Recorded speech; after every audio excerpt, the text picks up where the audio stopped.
خدا کا وہ گھر جس کے بارے میں خدا نے کئی دفعہ کہا کہ وہ اپنا نام رکھے گا، اور جو آیات ہم نے ابھی پڑھی آئیں ان پر ایک نظر ڈالیں۔ اس شخص نے کیا کیا؟ اس نے ان قوموں کے نفرتی کاموں کی طرح خدا کی نظر میں بدی کی، اور اس نے ان اونچے مقاموں کو جن کو اس کے باپ حزقیاہ نے ڈھایا تھا پھر بنایا۔ وہ اپنے باپ کی راہ کے برعکس چلا۔ اس نے بال کے لیے مذبح بنائے اور یہ سیرت بنائی جیسے شاہ اسرائیل اخیاب نے، اور آسمان کی ساری فوجوں کو سجدہ کرتا اور ان کی پرستش کرتا تھا۔ اس نے خداوند کی ہیکل میں بھی مذبح بنائے، اور یہ ایک سنجیدہ بات تھی کیونکہ اس نے خدا کے گھر کو بت کا گھر سمجھا اور اسے بال کا گھر بنایا۔ اور اس نے خداوند کی ہیکل میں جس کی بابت خداوند نے فرمایا تھا کہ میں یروشلم میں اپنا نام رکھوں گا، مذبح بنائے، اور اس نے وہ سب چیزیں کی جو بتوں کی پرستش کرنے والے کرتے تھے۔ اس نے اپنے بیٹے کو آگ میں جلایا، اور وہ شگن نکالتا اور افسون نگری کرتا اور جنات کے یاروں اور جادوگروں سے تعلق رکھتا تھا۔ یہ براہ راست شیطان سے تعلق رکھتا تھا۔ شگن اور افسون نگری، جنات کے یار کا مطلب شیطان سے تعلق ہے۔ اس نے خداوند کے آگے اس کو غصہ دلانے کے لیے بڑی شرارت کی۔ یہاں غصہ دلانے کا مطلب ہے کہ وہ جان بوجھ کر خدا کو غصہ دلا رہا ہے۔ اس سے معلوم ہوتا ہے کہ اس نے خداوند کو غصہ دلایا، اور اس نے یہ سیرت کی کھدی ہوئی مورت کو جسے اس نے بنایا تھا اس گھر میں نصب کیا۔ اس نے کھودی ہوئی مورت کو کہاں رکھا؟ اخیاب نے بال کے مجسمے رکھنے کے لیے مندر بنوایا، اور منسی نے انہیں اٹھایا اور خداوند کی ہیکل میں دیا، جس کی بابت خداوند نے داؤد اور اس کے بیٹے سلیمان سے کہا تھا کہ اسی گھر میں اور یروشلم میں جسے میں نے بنی اسرائیل کے سب قبیلوں کے لیے چن لیا، اپنا نام اب تک قائم رکھوں گا۔ وہ پاک چیزوں سے کھیل رہا تھا۔ نہ صرف اس نے ناپاکی اور بت پرستی کے لیے جگہ بنائی، بلکہ اس نے اس مکروہ چیز کو پاک ترین مقام میں رکھا۔ بجائے اس کے کہ وہ خدا کا نام وہاں رکھتا، اس نے خدا کے نام کو مٹانے اور اسے بال کا گھر بنانے کی بڑی کوشش کی۔ بھائی اسحاق نتیجے کے طور پر 12ویں آیت میں خداوند نے فیصلہ کن الفاظ کہے، اور یہاں پر کچھ یوں مرقوم ہے: دیکھو میں یروشلم اور یہودا پر ایسی بلا لانے کو ہوں کہ جو کوئی اس کا حال سنے اس کے کان جھنا اٹھیں گے۔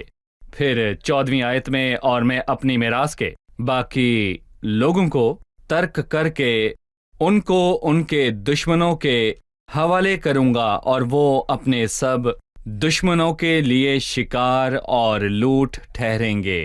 کیا صورتحال اس حد تک پہنچ سکتی ہے کہ خداوند اپنی میراث ان کے دشمنوں کے حوالے کر دے؟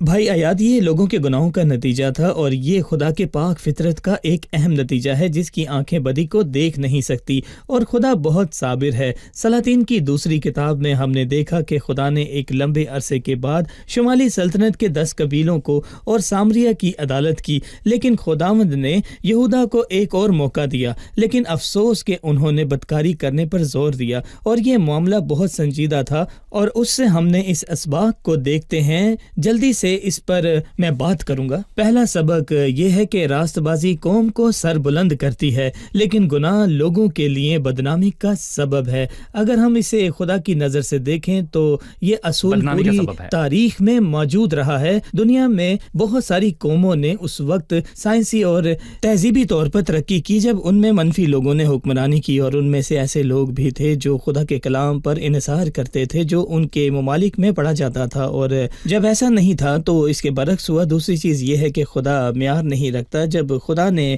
ماضی میں اسرائیل کے دنوں میں بت پرست لوگوں کو نکالا، جب وہ ملک کنعان میں داخل ہوئے، کیا اس وقت بت پرست لوگ نہیں تھے؟ اوراس نے انہیں ان کی بت پرستی کی وجہ سے ختم کر دیا۔ اور جب لوگ گناہ کرتے ہیں کیونکہ اس کے لیے لوگ ہیں، اس کے لوگ، کیا وہ انہیں ملامت کریں گے؟ انہیں ایسا نہیں بلکہ وہ ملامت کریں گے۔ خداوند نے کہا جو میرے نزدیک آئیں ضرور ہے کہ وہ مجھے مقدس جانیں۔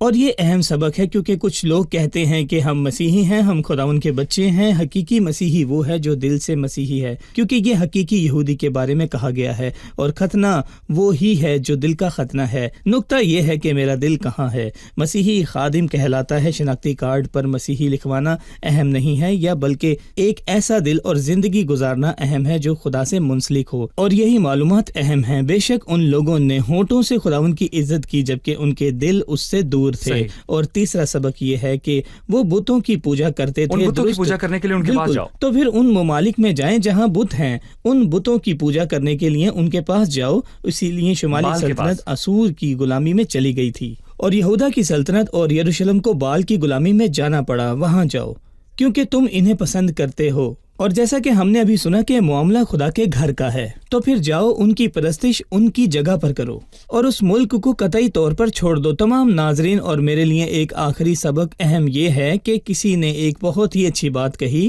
چکیاں خدا کی عدالت ہے جو آہستہ چلتی ہیں لیکن نرمی سے پیستی ہیں. اگر خدا یہودا کے ساتھ صابر رہا، جیسا کہ ہم نے کہا کہ سلاطین کی کتاب 280 سال پر ہے، تو خدا اس سارے عرصہ میں ان کی برداشت کرتا رہا. بھائی آیات، کچھ لوگ آج تک بھی خداوند کے طویل عرصہ کے صبر کو سمجھ نہیں پاتے. وہ سوچتے ہیں کہ خداوند میرے گناہ کی برداشت کرتا ہے اور اس نے مجھے دولت، صحت، ملازمت اور ایک گھر کی برکت دی ہے، کیونکہ وہ یا تو میرے گناہ کو نظر انداز کر رہا ہے یا تو پھر میرے گناہ کو نظر انداز کر دیا ہے. نہیں، اس نے نہیں کیا. رومیو کی کتاب میں بہت سی سنجیدگی سے انتباہ کیا گیا. تو اس کی مہربانی اور تحمل اور صبر کی دولت کو ناچیز جاننا اور نہیں سمجھتا کہ خدا کی مہربانی تجھ کو توبہ کی طرف مائل کرتی ہے، بلکہ تو اپنی سوختنی اور غیر تائب دل کے مطابق اس قہر کے دن کے لیے اپنے واسطے غضب کما رہا ہے، جس میں خدا کی سچی عدالت ظاہر ہوگی. میری خواہش ہے کہ تمام ناظرین اور میں خود خبردار رہوں کہ خدا میرے ساتھ خوش ہے. ہم ایک چھوٹے سے وقفے کے بعد مہمانوں کے سوالات کے ساتھ حاضر ہوں گے. ناظرین، ایک وقفے کے بعد آپ سے پھر ملاقات ہوگی. ہمارے ساتھ رہیے.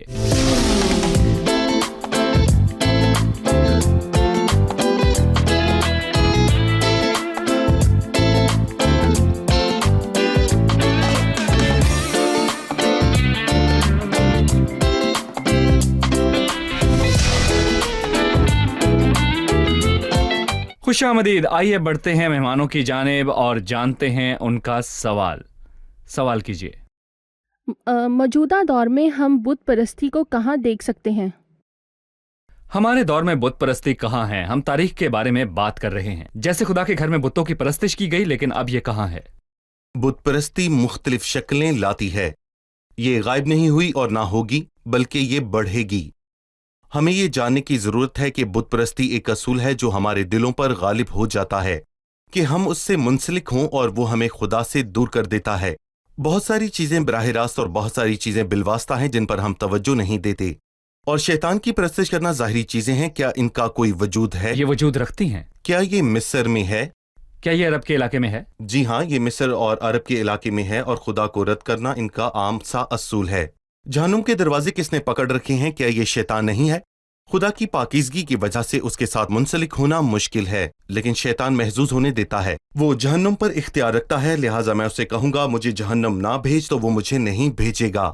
شیطان کی پرستش موجود ہے، اور وہی سرگرمیاں ہیں جو کہ ماضی میں بت پرستی کی شکل میں کی جاتی تھیں، جیسے کہ قتل کرنا، خون بہانا اور وغیرہ وغیرہ. اور ناپاکی اور گھٹیا پن دونوں ہی موجود ہیں. اور کیا موجودہ دور میں دوہریت موجود ہے؟ یہ موجود ہے. یہ کیوں موجود ہے؟ کیونکہ انسان اپنا دل خود کنٹرول کر رہا ہے، لہٰذا وہ خدا سے دور ہو گیا ہے تاکہ وہ خدا کے ساتھ مشکل میں نہ پڑے جو اس کی عدالت کرے گا.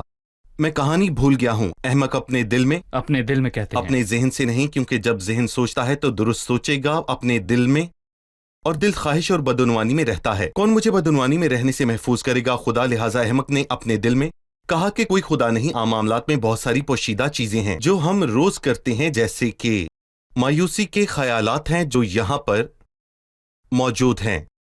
مثلا اگر کوئی ایکس شخص سے مایوس ہے مگر وائی سے پر امید ہے، کیا ایسا نہیں کہ بت انسان کے مزاج کو کنٹرول کرتے ہیں؟ دیکھیں، کچھ لوگ کالی بلی سے مایوس ہوتے ہیں، اور میں پوچھنا چاہوں گا کیا یہ چیز یہاں موجود ہے یا نہیں؟ یہ موجود اور ہے. کچھ لوگ نمبروں سے خوف زدہ ہیں، مثال کے طور پر 13 نمبر سے. یہ لوگوں کے مزاج میں موجود ہے. مثال کے طور پر اگر میں کسی دن کہیں جاؤں تو وہ شخص مجھے وہاں ملے تو میرا دن برا ہوگا. جیسے کہ کچھ لوگ کئی لوگوں سے مایوس اور کئی لوگوں سے نا امید ہوتے ہیں اور کہتے ہیں کاش مجھے ایکس مل جائے. یہ کیا ہے؟ مزاج کو کنٹرول کرنے سے شیطان انسان کو خدا سے دور کرنے کی کوشش کرتا ہے تاکہ انسان ان چیزوں پر امیدیں لگائیں جو وہ کنٹرول کرتا ہے. میں ایک عام اصول بیان کروں گا. دنیا کی ہر چیز جو انسان کے دل کو کنٹرول کرتی ہے وہ بت ہے. جب میرا کام میرے دل کو کنٹرول کرتا ہے تو کیا یہ بت ہے یا نہیں؟ یہ بت ہے. جب میرے بچے میرے دل کو کنٹرول کرتے ہیں تو کیا یہ بت ہے یا خدا سے نہیں؟ دور کر دیتے وہ ہیں. مجھے خدا سے دور کر دیتی ہیں جب دولت یا بنیادی خواہشات مجھ پر قابض ہوتی ہیں. لہٰذا بت صرف مجسمے نہیں، کیونکہ مجسموں کا معاملہ ختم ہو چکا ہے. ہم بس انہیں فرعون کے محلوں میں دیکھتے ہیں، لیکن اگرچہ آج کل کے دنوں میں لفظی مجسمے نہیں، لیکن دلوں میں مجسمے ہیں جو دلوں پر قابض ہیں۔ علم نجوم والے کہتے ہیں میں آج اپنی قسمت کا حال دیکھتا ہوں۔ اگر وہ کچھ برا پڑھتے ہیں تو کہتے ہیں آج کا دن تو بہت برا تو پھر گزرے وہ سارا گا۔ دن اداس رہتا ہے۔ اگر وہ اچھے الفاظ پڑھتے ہیں تو پر امید ہو جاتے ہیں۔ اور کیا یہ ایک طرح کی بت پرستی نہیں جس میں خدا کی تعریف نہیں؟ بھائی اسحاق منسی کے بعد کوئی بھی اتنا بدکار نہیں تھا جتنا وہ تھا۔ ایک اور آیا جس کا نام امون تھا، لہٰذا میں امون کے بارے میں جاننا چاہوں گا، آپ اس کے بارے میں کیا کہیں گے؟ یہ بہت عجیب ہے، بائبل اس کے بارے میں کہتی ہے اور اس نے خداوند کی نظر میں بدی کی جیسے اس کے باپ منسی نے کی تھی، اور وہ اپنے باپ کی سب راہوں پر چلا اور ان بتوں کی پرستش کی جن کی پرستش اس کے باپ نے بھی کی تھی اور ان کو سنجیدہ کیا۔ سچ میں جب آپ یہاں مرکزی کردار کے بارے میں پڑھتے ہیں تو آپ کو یہاں کچھ عجیب لگتا ہے۔ حزقیہ خدا کی پرستش کرتا اور اس کا بیٹا بدکار تھا، لیکن اس بدکار منسی نے اپنی زندگی کے اختتام پر توبہ کر لی۔ منسی نے اپنی زندگی کے اختتام پر توبہ کر لی اور خدا کی طرف رجوع کیا، اس نے توبہ کر لی۔ اس کا بیٹا امون تھا، بدکار تھا اور جلد مر گیا۔ پھر یوسایہ آیا اور وہ متکی تھا، اور پھر یوسایہ کے تمام بیٹے بدکار تھے۔ ایمان وراثت میں نہیں ملتا ہے، لیکن اس کے ساتھ خدا بدترین گھرانوں میں سے اچھے لوگ نکالنے کے قابل ہے، اور جیسا کہ ہم نے کچھ دیر پہلے ڈاکٹر اسام سے دیکھا کہ تعلیم میں لاپرواہی، اس سے میری مراد انسانی تعلیم نہیں بلکہ بائبل کی روحانی تعلیم ہے، اس سے بچے بڑے ہو کر شریر ہو سکتے ہیں۔ یہ شخص ایک بڑا مسئلہ تھا، وہ اپنے باپ کی راہ پر چلا اور بدکاری کی راہ، اور نتیجہ یہ نکلا کہ لوگوں نے اکٹھے ہو کر اسے مار ڈالا، اور ایسا لگتا ہے کہ وہ اپنی جوانی میں ہی مر گیا تھا، اور یہ بہت دردناک چیز ہے، اور انسانی تاریخ میں ایسی کہانیاں بھری ہوئی ہیں۔ میرا مطلب ہے کہ آپ ہر جگہ دیکھتے ہیں کہ یہ کہانیاں آپ کو سننے کو ملتی ہیں، یہاں تک کہ ایک ہی خاندان میں ہم کسی کو بغاوت کرتے دیکھتے ہیں۔ ڈاکٹر اسام، ہم بدعنوانی کے بعد پھر بدعنوانی دیکھتے ہیں جب تک کہ خدا ہمیں روشنی عطا نہ کرے۔ جی، ہم نے حزقیہ کو دیکھا ہے جو ایک غیر معمولی وقت میں ایک غیر معمولی کردار تھا۔ اب ایک نئے کردار کے بارے میں دیکھیں گے جسے یوسیہ کہا جاتا ہے، اور اگلی قسط میں یوسیہ کے بارے میں تفصیلات سے جاننے سے پہلے یوسیہ نے جو کیا میں اس کے بارے میں کچھ تعارف جاننا چاہوں گا۔ جی بھائی۔ ان لوگوں کی تاریخ میں ہوسیہ نبی کو سب سے بڑا انقلابی سمجھا جاتا تھا۔ اس نے تمام لوگوں کے دلوں کو بحال کیا اور انہیں صحیح راستے پر واپس لایا۔ اس کے نام کا مطلب بھی زبردست ہے۔ ہوسیہ کے نام کا مطلب خدا کی طرف سے مدد ہے، ایک اچھا مطلب جو اس کی زندگی میں ظاہر ہوا، جیسا کہ ہر چیز میں خدا نے خود اس کی مدد کی۔ جو کچھ متقی لوگوں کے بارے میں کہا گیا وہ اس کے بارے میں کہا گیا تھا، لیکن کثرت سے اس نے وہ کام کیا جو خدا کی نگاہ میں ٹھیک تھا، اور اپنے باپ داؤد کی سب راہوں پر چلا۔ یہاں لفظ سب پر غور کریں، یہ جو 22ویں باب میں واضح طور پر لکھا ہے کہ وہ اپنے باپ داؤد کی سب راہوں پر چلا اور داہنے یا بائیں ہاتھ کو متعلق نہ مڑا، اور آغاز کے طور پر یہ بہت ہی حیرت انگیز بات تھی، اور سب سے پہلی چیز یہ تھی کہ اس نے خدا کے گھر کی دیکھ بھال کی، اور جب خدا دیکھتا ہے کہ کوئی اس کے گھر کی دیکھ بھال کر رہا ہے تو خدا اسے بڑی الہی مدد فراہم کرتا ہے۔ جب ہوسیہ نے یہ کیا تو وہ جوان تھا، اور دوسری چیز جب ہوسیہ نے یہ کیا تو اس کے پاس صحائف نہیں تھے، اس کے پاس شریعت کی کتابیں نہیں تھیں، اور خدا کے گھر کی دیکھ بھال نے اس کی منبع کی طرح رہنمائی کی۔ میرے گھر کی دیکھ بھال کا طریقہ جاننے کے لیے میری کتاب پڑھیں۔ خدا کے گھر میں کام کرتے ہوئے خدا نے کس کو بنایا، اس کی تلاش شریعت کی کتاب کی تلاش کریں، اور یہ ہمیں دکھاتا ہے کہ خدا کس طرح اس روح کی رہنمائی کرتا ہے جو اس کی مرضی پوری کرنے کی پیاسی ہے۔ شریعت کی کتاب نہیں تھی لیکن خدا نے عطا کر دی، اور اس شخص کی اہم بات یہ تھی جو اس نے اس کتاب کو سنتے ہوئے کی، اس نے کیسے رد عمل کیا۔ جب اس نے شریعت کی کتاب کو دل سے سنا تو اسے صورتحال سمجھ آئی، اور شریعت کی کتاب یہ بیان کرتی ہے کہ یہ لوگ خدا کی عدالت اور اسیری میں جانے کے مستحق تھے۔ اس نے اپنے کپڑے پھاڑ دیے، اور ماضی میں کسی نے شریعت کی کتاب کو آگ میں پھینک دیا تھا، لیکن اس نے شریعت کی کتاب کے سامنے اپنے کپڑے پھاڑ دیے اور پوچھا کہ کوئی اسے بتائے کہ چیزوں کو کیسے ٹھیک کیا جائے۔ چنانچہ اس نے جو اصلاحات کی اس کا آغاز اس کے دل میں ہیکل کی مرمت کرنے سے ہوا، اور ہیکل کی مرمت خدا کی کتاب کے بغیر نہیں ہو سکتی۔ ہم ایک وقفے کے بعد مہمانوں کے سوالات کے ساتھ حاضر ہوں گے۔ ناظرین، وقفے کے بعد آپ سے پھر ملاقات ہوگی، ہمارے ساتھ رہیے۔